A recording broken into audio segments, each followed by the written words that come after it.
As always, you are brilliant. Oh, hi. Oh. I'm a gazelle. Ah, majestic gazelle, what brings you forth to our home? Well, I couldn't help but overhear that you said you wanted a baby. I would love to have a baby. Yes. Well, you know, we gazelles, we have babies all the time. How do you do it? What is the secret? Well, we eat something very potent that makes us breathe. What be this magical fruit that you eat? It's a very dangerous fruit, for don't you know, there is a very thin line between life and death. Death? I'm not familiar with this concept. It's what we've been doing to all of those animals. Oh, I believe. Well, but that can never happen to a mortal man. No. when the animals die, they are raised to the sky and become new stars. But a person has never died yet. And nor shall we. For I do not wish to speak about death, but to bear forth new life. Yes, but as I explained to you, there is one fruit you could eat that would allow you to bear a child. But with your ability to create life, you must also accept death. It was true that at this time, that half of all strawberries bared the power to produce new life. But the other half resulted in instant death. You see, some are organic and others are not. I will go forth and get as many strawberries as I possibly can, and I will consume them. But wait! You can only eat one, or else you die automatically.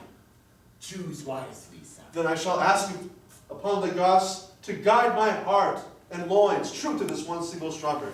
And off he went on his journey to find the strawberry and bring life and death into the human experience. Now, at that time, as the animals were so horny, they ate most of the strawberries off of the trees. And it would result in a lot of babies and a lot of dead animals, all crowded around the same tree. But Gluck eventually did find a tree that had 2 strawberries hanging upon it. 2. Each of the strawberries was plump and red and delicious, with just a little bit of the mist of morning dew clinging to their red, ripe skin.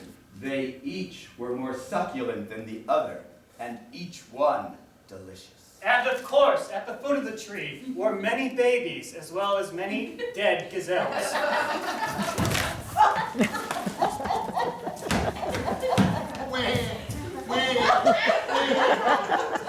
Which only added to his sense of dread. Oh gods! Which fruit shall I first consume? Left hand or right hand?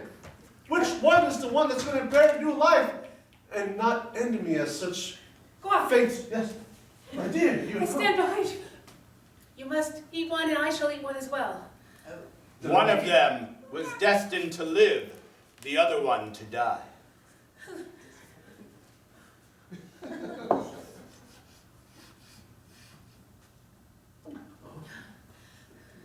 Tiggly. At once, the man dropped dead. Oh! Oh no! Oh! And the woman discovered she was pregnant. Oh, but look at there's so many babies already here. I shall take all of you home with me. I have one inside of me as well. Come. And this is why to this day it is woman who produces the children, and man who mostly God.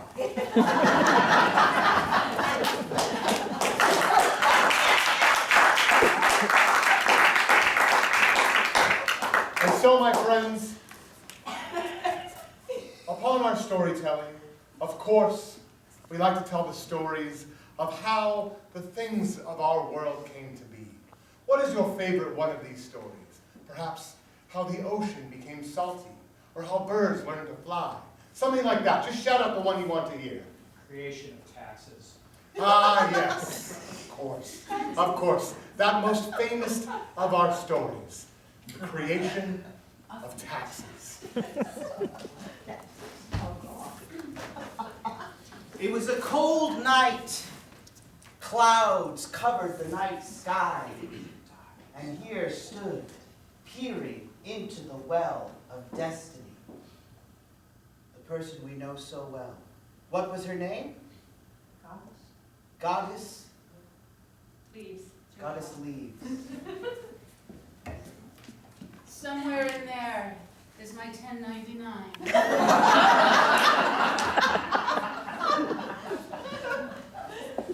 Are you the goddess of leaves? I am. Have I written you into my Schedule C? She knew that her 1099 was in there somewhere, but where? She could not intuit it.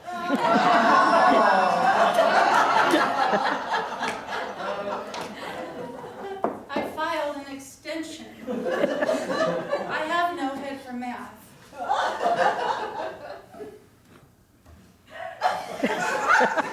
She lied. Because he was cute. I tremble to look upon thee, goddess, for I am but a mere mortal man. I have come seeking some comfort and advice from you. Well, then itemize your needs right now. For it was true that the gods were subject to taxes. However, the humans had not yet had the pleasure to indulge. And this man was soon to learn and pique an idea about how he could make a lot of money. I am most dismayed, for there is nothing in this life that one can count on with any certainty except for death. It just seems that change is upon us. In fact, it is the only constant. If only there were some yearly ritual of which we could partake that might center us in time. Alas, I have nothing, and I am blown like a leaf in the wind, which is why I have come to thee. Have you created a living trust? I know not of what you speak, goddess.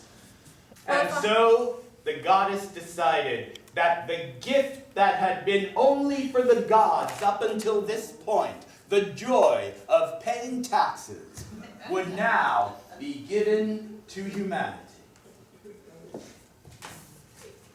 And so she reached into the codex of her mind and pulled forth the 1,000-mile scroll called the Tax Code,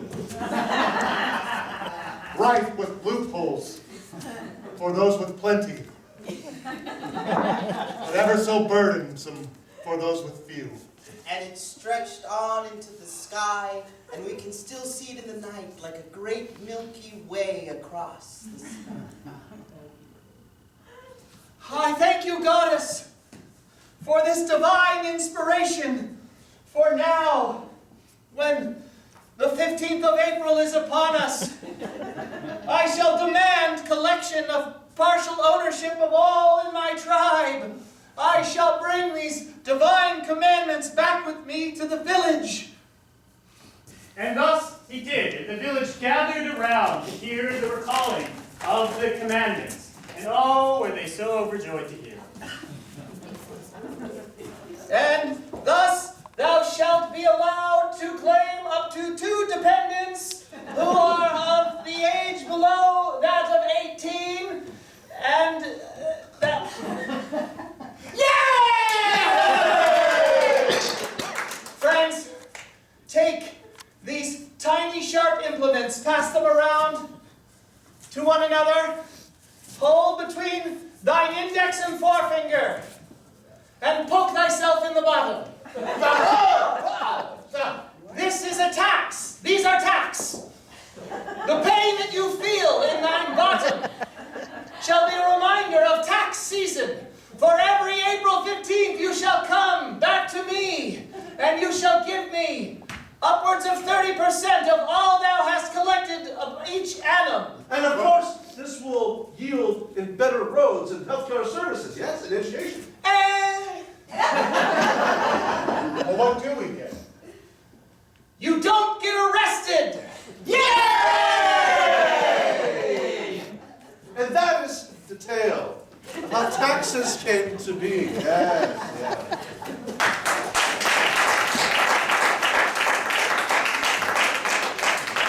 Which now brings us to the next part of our story, a part involving family.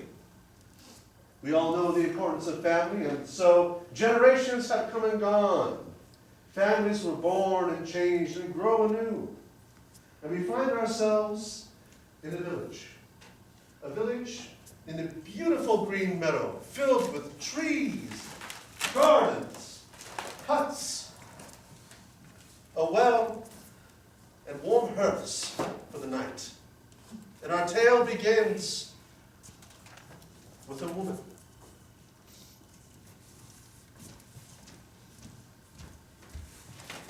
It's delicious, isn't it? It's wonderful. And I'm so happy that on one tree grows so many fruit. You know something, Anna? When I look at you eating that fruit, I think of that old story of the first woman who ate a strawberry and gave birth to a baby while her husband died. That's so romantic. Vexus, Yes? do you ever wonder, perhaps you and I could make a baby together someday? Are you saying that you love me? Vexus, I have loved you since we were children. Anna! Anna, where are you? Quick, hide behind me. Father, I'm over here eating fruit. Anna? Yes, Father. You know that I, as mayor of our hamlet, am meant to host a great feast tonight, and I need you by my side. Oh, yes, Father. Of course. Why are you tarrying about in this field? I cannot help but eat all of this Well, delicious fruit. Who is this behind you? Oh, all right, we don't have to hide it anymore. I know I'm nothing but a commoner. I know I'm nothing but a laborer in the fields, and perhaps I'm not worthy of the sight of one so high and exalted and wealthy as you. But the truth is, sir, I love your daughter, and I want to marry and impregnate her. It's true. Anna. These words infuriated Anna's father. You know full well you are promised to the prince one town over. And you are nothing. You see, at this time it was believed that the upper class and the royalty was created on purpose from the avocados of the tree, but that the lower class and the working were created by the avocados that fell and started to rot from the tree. You're nothing but a little pit boy. I know that I might not have been born at the top of the tree, sir, but I work hard, and I have a good heart. Anna, please, go, prepare the feast and allow me to talk to this young man alone. I shall pray to the goddess of leaves. Remember me. Do not leave.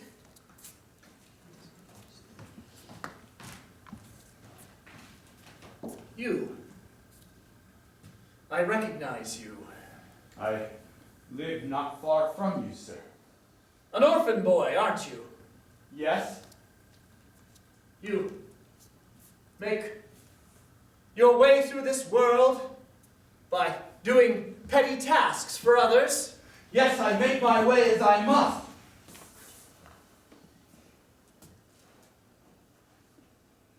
No. You're not worthy of my daughter's hand. Allow me to prove it to you. Send me on the most dangerous mission you can imagine. Mayor! Mayor, a tragedy has occurred! What is it?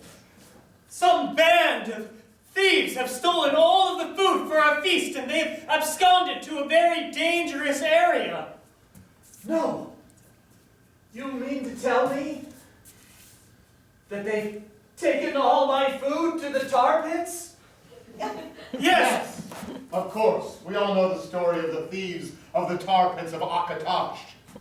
These were the very dastardly creed of band of bandits who had stolen the mayor's very food. Without the food, we can't have the annual feast, and our harvest is dead, and then we'll be dead. The tar pits, where deep inside lives the most horrific monster that the world has ever known, the gigantic Tanakana. It is said the thieves only keep him at bay by sacrificing humans and feasts they steal. Your Honor, allow me to prove my worth to you. I shall journey forth to the tar pits. I shall fight the thieves. I shall destroy the monster. And thus, the mayor bestowed upon our young hero the task to save the town. That later that night, right before he had departed, his love came to see him. Of course, they had to do so in secret, and so they did it by the well, where beautiful little flowers ringed it, and the moonlight cast down in beautiful shimmers. My love, your father has promised that if I return with all of the food, destroy all the bandits, and destroy the horrible beast, that you shall be my bride. You cannot go without taking Her. For Anah's heart was as full of love as the well was of water, and she could not bear the thought of leaving her betrothed to venture forth on his own. me. Darling, the way is dark and dangerous. I carry a small sword. My father doesn't know about it. Tiny it is, but sharp. And you would risk your life and limb to accompany me on this death journey? I would rather die with you than to die without you. Well, maybe we won't have to die at all. That would be the best thing. Yes, it would. Then come. Let's go. We shall set off at once.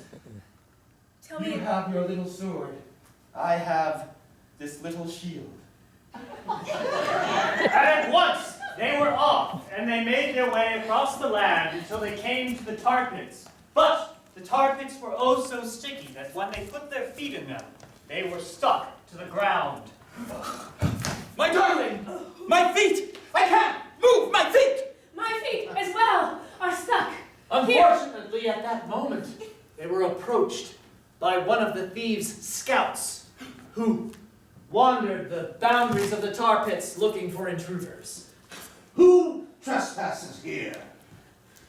It is I, a great hero, who have come to destroy you and your kind, as well as the beast that inhabits the tar pits, and win my love forever. Never. And just as the scout was about to strike their hearts through with the spear, the god of the moon, seeing their love, took pity upon the two lovers. Thapsis, your shield will grow. The Almighty. goddess of leaves, not to be outdone by her ex-husband, took pity upon this beautiful maiden, knowing that she was so anxious to have a child and joint custody sooner than later. She freed her feet from the tar. And, my dear, your soul. Now, darling, stab him to death! And just for fun, I'll hit him with my shield. And just as they got out of that predicament, they heard the loud, terrible cry of that most terrible creature, which sounded a lot like... My God, look at it! What? Will they be able to vanquish the creature? And will our hero be able to take the love of Anah from her father? We will find out after a quick bathroom break.